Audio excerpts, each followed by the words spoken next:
মা গো আমি পড়বো না আর হাট্টিমা টিম টিম। তারপরের কলি মনে নেই, হয় অজগার আসছে হেলে দুলে, হয় অজগার আসছে হেলে দুলে, আয় আলী মাওলা দুই আঙুলে চিরে ফেলে। হয় অজগার আসছে হেলে দুলে, আয় আলী মাওলা দুই আঙুলে চিরে ফেলে। হর্ষইতি ইমামাতের ইয়াকিন যার, দীর্ঘ ঈমান হবে পূর্ণতার। দেখুন যুগের ইমাম ইমামে মেহেদী আলাইহিস সালাম আবু তালিবের আলাইহিস সালামের বেটা আসবে যখন, ঈসা নবী উনি নামাজ পড়াবেন, পেছনে নামাজ পড়বে। সব মুসলমানদের আকীদা এই বিশ্বাস। এই দেখুন আবু তালিবের এক লাল হযরতে আয়াতুল্লাহ আলী খামনাই সরজমিনে ইরান থেকে যে বার্তা যে পেগাম দিচ্ছেন, আমি একটি কথা বলে দেখুন আবু তালিবদের বংশধরের, আবু তালিবের বংশধরের আজমাত সম্মানকে দেখবেন। গবেষকরা গবেষক করে দেখলো কে পৃথিবীর প্রেসিডেন্ট, প্রধানমন্ত্রী সব থেকে শক্তিশালী পাওয়ারফুল ব্যক্তিকে। তোরা গবেষণা করে দেখলো কে রাশিয়ার প্রেসিডেন্ট ভ্লাদিমির পুতিন। সব থেকে বডি ফিটনেস, সব দিক থেকে ওনার সৌন্দর্য, ওনার তাকাত, উনি যখন সুপার পাওয়ার আমেরিকা প্রধানমন্ত্রী ট্রাম্পের সামনে গিয়ে বসেন তো ওনার বডি ল্যাঙ্গুয়েজ দেখে দুনিয়া हैरान হয়ে যায় যে সব থেকে সুপার পাওয়ার বলে গবেষকরা এলান করে দিল, ঘোষণা করে দিল।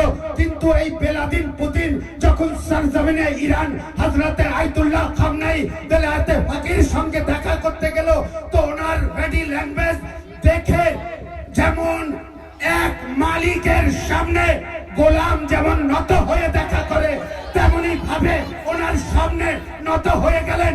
যখন বাইরে আসলো সাংবাদিকরা জিজ্ঞেস করলো যে আপনি যেথায় যান আপনার বডি ল্যাঙ্গুয়েজ, আপনার বডি দেখে দুনিয়া हैरान হয়ে যায়, দুনিয়া তাজ্জুব হয়ে যায়, কিন্তু আপনি আয়াতুল্লাহ খামনাইর সামনে যখন গেলেন তো আপনার বডি ল্যাঙ্গুয়েজ আলাদা ছিল।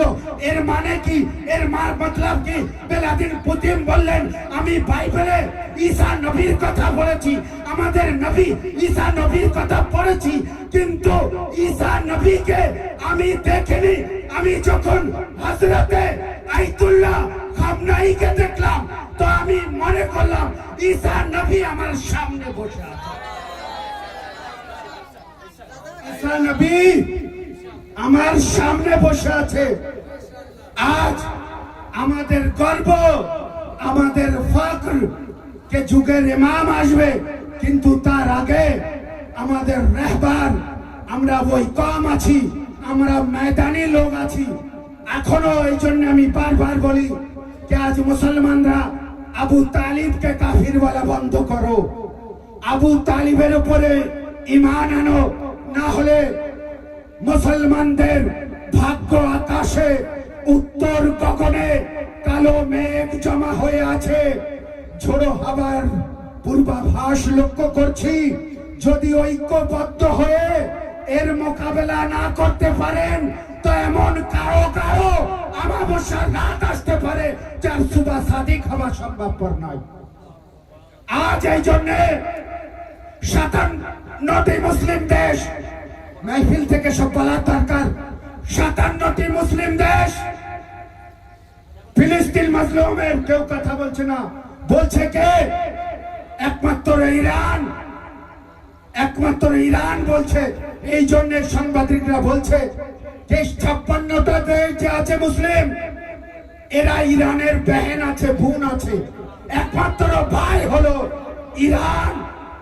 আমাদের গর্ব যে আমরা কোন ইমামের মাননেওয়ালা, আমাদের রাহবার এই যুগের এখানকার এমন, তো আমরা আমাদের যুগের ইমাম কেমন হবে।